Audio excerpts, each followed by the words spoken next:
So mga tol, alam po ng karamihan na mainit talaga ang MP promotion sa Team Casimero.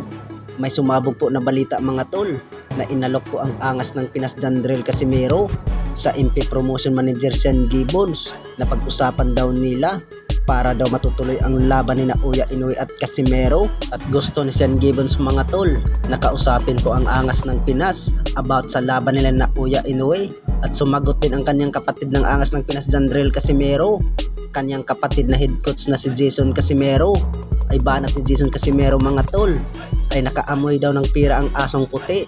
Ibig sabihin dyan mga tol, si Sean Gibbons. Samantala ay alam naman daw nila mga tol na may paparating na bigating laban ang angas ng Pinas Jandrel Casimero itong taon na 2024, pero hindi pa daw nila sasabihin kung sino ang makakalaban ng angas ng Pinas.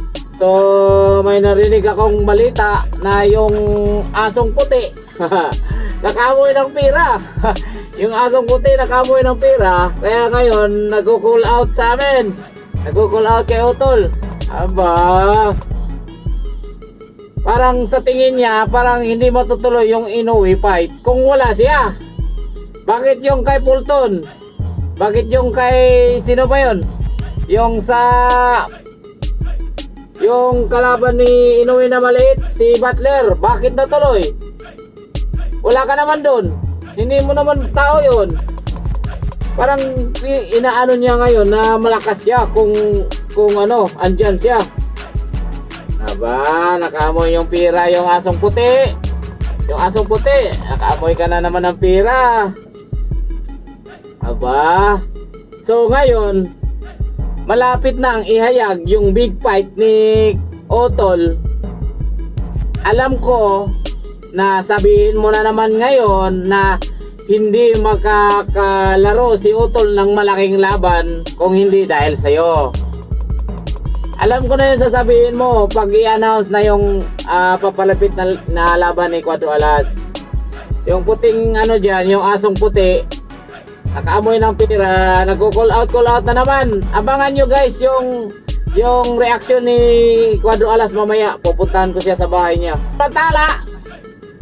Si Tai! Natuwa ko kay Tai.